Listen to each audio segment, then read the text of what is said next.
player that's most likely to launch a successful company is who? Ooh. Honestly, I'm going to say Paige Beckers. She knows what to say. She's genuine. If she put her mind to wanting to start a business and a brand, she'd nail it. Nneka Ogwumike. She's already been able to handle every business aspect of the league. So Nneka. I think that sometimes like people forget like I have feelings, like I'm a real individual, like I feel things and I have emotions and I get emotional and I get frustrated and I get sad and I get upset, I get happy, I get joyful, and like I feel and experience all that stuff.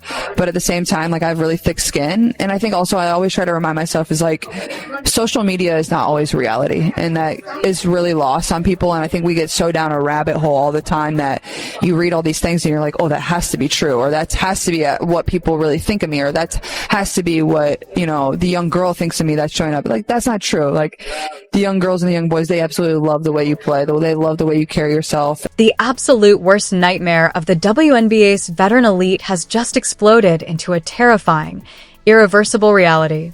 Inside the glass skyscrapers of Fifth Avenue, the highest power structure in women's basketball didn't just break. It was totally obliterated in a high-stakes corporate coup. Commissioner Cathy Engelbert is officially out, forced into a humiliating, non-negotiable exit behind locked boardroom doors. And the single catalyst behind her sudden, catastrophic downfall? Caitlin Clark. When multi-billion-dollar television networks and global corporate sponsors realized Engelbert was actively suppressing the biggest revenue machine in league history just to protect bruised veteran egos, they delivered a cold, brutal ultimatum. Install Caitlin Clark as the undisputed face of the WNBA immediately, or watch hundreds of millions of dollars evaporate overnight. Faced with complete financial bankruptcy, the league's board of governors pulled the trigger, stripping Engelbert of her authority and surrendering full promotional control to the 24-year-old superstar. Now, locker rooms from Vegas to New York are in complete, uncontrollable pandemonium. Furious veterans are screaming betrayal, tearing down facility walls, and organizing an all-out civil war as they realize the era of veteran dominance is dead, replaced by the unstoppable reign of the one player they tried so desperately to destroy. For decades, the Women's National Basketball Association operated in a quiet, painful survival mode. Generations of world-class athletes gave their sweat, health, and prime athletic years to a league that struggled for baseline mainstream media coverage and packed seats. Legends built their legacies on pure passion, enduring modest travel arrangements, low salaries, and sparse crowds, dreaming of the day women's basketball would finally command the global spotlight. Then came Caitlin Clark. Her electric college run transformed national interest overnight, bringing millions of new eyes, record-breaking television ratings, and sold-out arenas everywhere she set foot. When she entered the WNBA, the financial numbers skyrocketed. TV viewership hit historical peaks, merch sales shattered records, and major corporate sponsors rushed in with unprecedented financial backing. Yet inside the locker rooms, a quiet, icy resentment began to fester. To many veteran superstars who had dedicated years to building the foundation of the sport, the sudden cultural obsession with a rookie felt deeply personal and insulting. Instead of a shared celebration of the sport's long overdue growth, a sharp line was drawn between established icons and the new fan base rallying behind Clark. Rather than bridging this growing divide with decisive leadership, Commissioner Cathy Engelbert chose a path of passive avoidance. Fearing a massive locker room mutiny from senior union leaders and legendary champions, Engelbert made a fatal strategic error. She attempted to minimize Clark's visible impact in official promotional campaigns. While multi-million-dollar broadcast networks built entire primetime schedules around Clark's games, official league marketing continuously downplayed her individual presence. Significant league milestones and promotional materials were launched with her image completely missing, despite her driving the vast majority of consumer engagement. Behind closed doors, the messaging was clear. Protect the feelings of the veteran core at all costs, even if it meant suppressing the single greatest commercial engine the league had ever seen. For 2 tense seasons, this fragile dynamic barely held together. Analysts, network partners, and casual observers watched in disbelief as presenters on major coverage panels routinely discussed league momentum without ever acknowledging the player filling the arenas. The intentional silence was glaring. Corporate sponsors, having invested hundreds of millions expecting their primary attraction to be enthusiastically promoted, grew increasingly furious behind the scenes. They were not paying for internal diplomacy or locker room politics. They were paying for pure reach, high ratings, and maximum cultural impact. While the public was told that the league's growth was a rising tide lifting all ships, the corporate boardrooms knew the truth. A massive percentage of the new revenue was directly tied to a single name. Engelbert's refusal to fully align the WNBA's brand strategy with market demand pushed key financial stakeholders to their absolute limit. The tension reached a boiling point where passive friction was no longer sustainable. The stage was quietly set for an explosive showdown between traditional locker room politics and modern corporate reality. The fragile peace exploded into absolute chaos during an emergency, closed-door meeting of team governors in New York. Behind heavy wooden doors, multi-billion-dollar network executives and major corporate investors delivered a brutal, uncompromising ultimatum: terminate Commissioner Cathy Engelbert's contract immediately, or face a complete collapse of all future broadcast and sponsorship funding. For months, sponsors had watched in disbelief as Engelbert sidelined Caitlin Clark in major promotional campaigns, attempting to protect veteran feelings. But corporate boardrooms do not operate on emotion. They operate on raw numbers. When network data proved that Clark's games consistently pulled double and triple the viewership of any other matchup in league history, the financial backers drew a line in the sand. They demanded that Clark be officially installed as the undisputed face of the WNBA, backed by a mandatory, league-wide marketing shift. Trapped between an enraged veteran union and the multi-billion-dollar corporations keeping the league alive, team owners made their cold, business-driven decision. In a high-stakes, unanimous vote, Engelbert was stripped of her authority and forced into a humiliating exit. The news spread through the league like wildfire.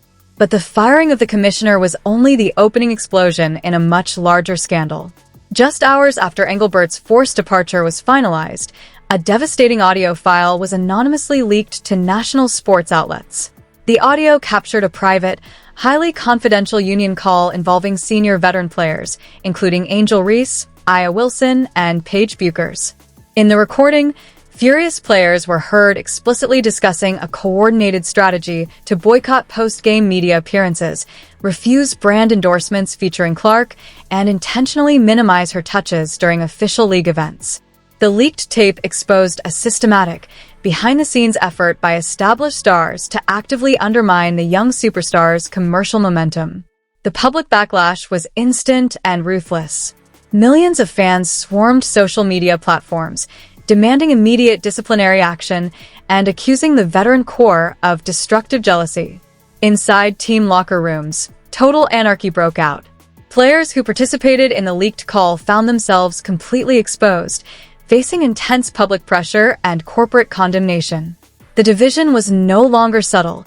It had erupted into an open war between the old guard attempting to preserve their legacy and a new era driven by unprecedented fan demand. With the league office in complete disarray and the commissioner officially gone, the power vacuum threatened to tear the WNBA apart at its seams. Every broadcast partner, sponsor, and executive was now forced to pick a side, while veteran stars realized that their private attempt to suppress Clark had backfired in the most catastrophic way possible. With the leaked audio exposing the veteran conspiracy, locker rooms transformed into active war zones. Team practice facilities were engulfed in toxic silence, shattered only by screaming matches behind closed doors. Veteran leaders who had built the league's foundation were suddenly facing a wave of sponsor cancellations, public outrage, and corporate backlash. Angel Reese and Aya Wilson found themselves at the epicenter of a massive media firestorm, forced to answer uncomfortable questions from national reporters while watching their own personal endorsements freeze. Rather than backing down, the veteran faction dug in their heels, threatening a league-wide player strike if the Board of Governors proceeded with installing Clark as the central figure of all upcoming media campaigns. The threat of a full-scale strike sent shockwaves through the sports world, putting millions of dollars in broadcast revenue at immediate risk. But as team owners panicked in emergency strategy sessions, a second, far more devastating twist rocked the entire sports ecosystem. An anonymous whistleblower leaked a hidden 40-page financial dossier directly to major federal investigators and national investigative journalists. The documents revealed an extraordinary, secret corporate clause embedded deep within the WNBA's newest broadcast deals, a multi-million-dollar executive equity and ownership stake reserved specifically for Caitlin Clark.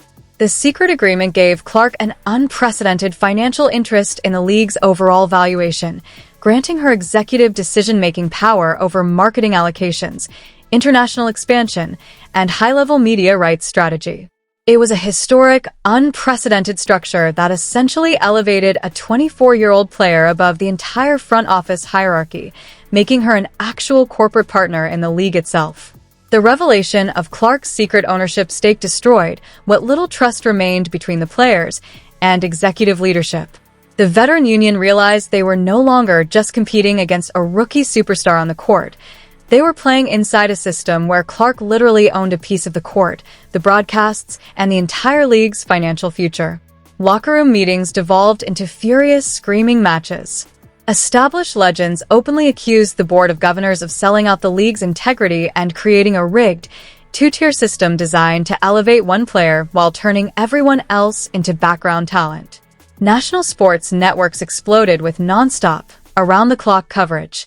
Legal analysts debated whether the secret equity clause violated collective bargaining agreements, while sports commentators questioned if any sports league could survive such a profound internal rift. Clark remained quiet amidst the storm, maintaining an icy public composure, while her team prepared for upcoming games under heavy security detail.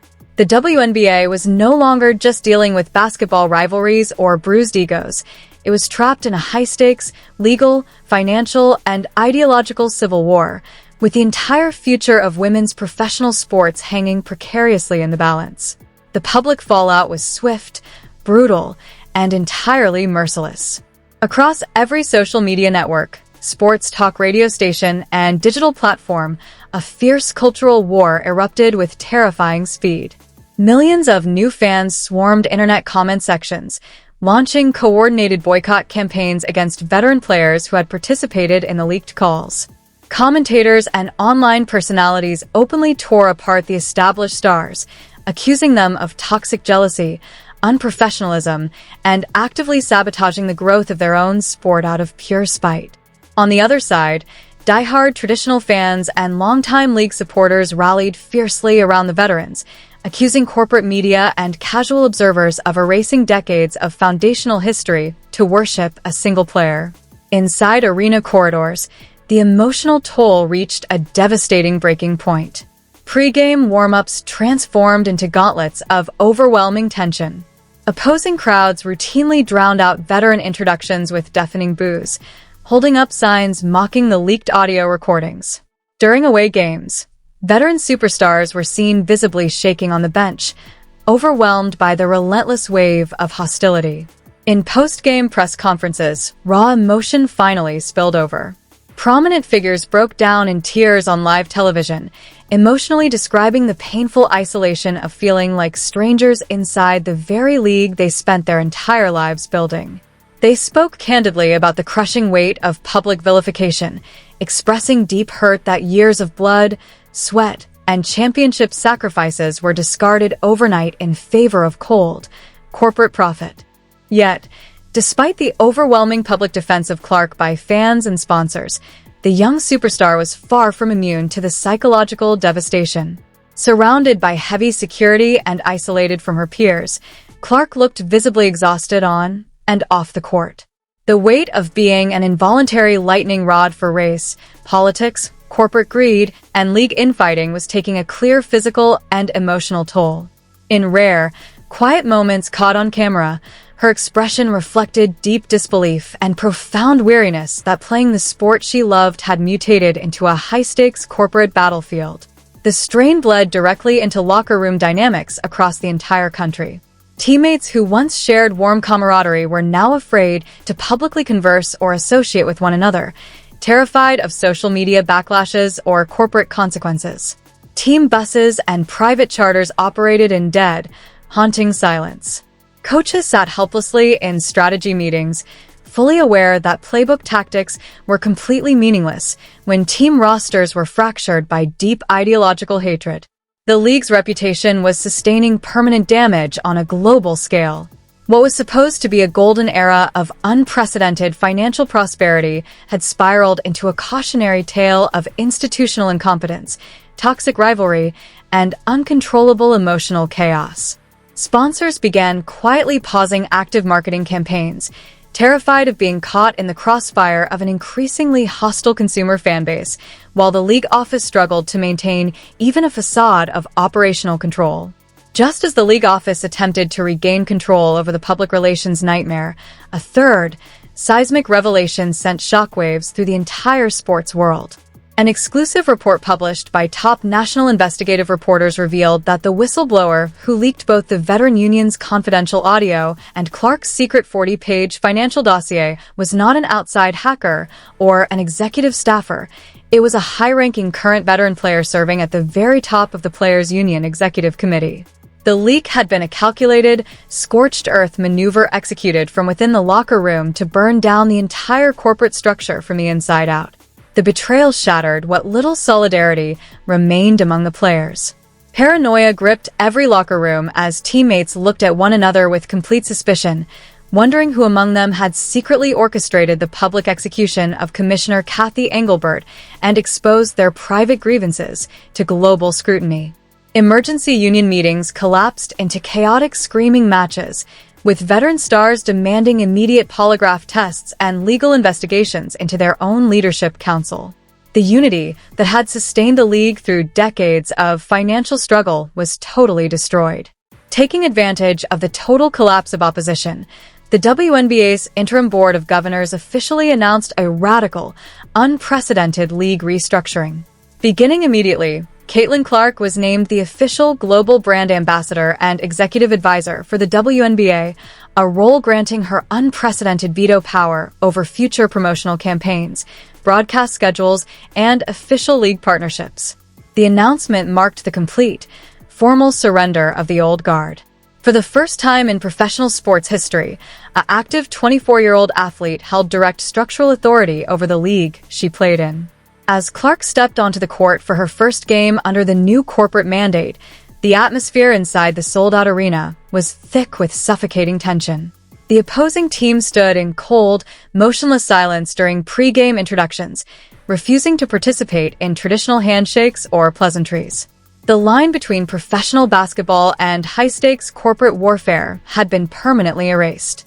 Then, just seconds before tip-off, a chilling message appeared on the official scoreboard screens across the arena and on national television broadcasts worldwide.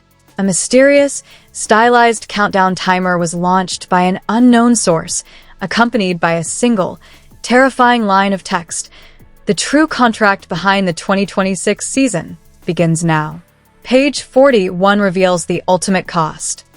As the stadium fell into a stunned, breathless silence, Clark stood at half-court, staring directly at the screen with an unreadable, icy expression, leaving millions of viewers globally on the absolute edge of their seats as the broadcast cut abruptly to black. The explosive war for the absolute soul of women's professional basketball has only just begun, and the devastating fallout from this massive corporate and cultural earthquake will change the sport forever. Will veteran legends somehow manage to mount a final, desperate counteroffensive against the sweeping new corporate regime, or has the unstoppable reign of Caitlin Clark officially rewritten the fundamental rules of professional sports for all time? Drop your deepest, completely unfiltered thoughts in the comments right now.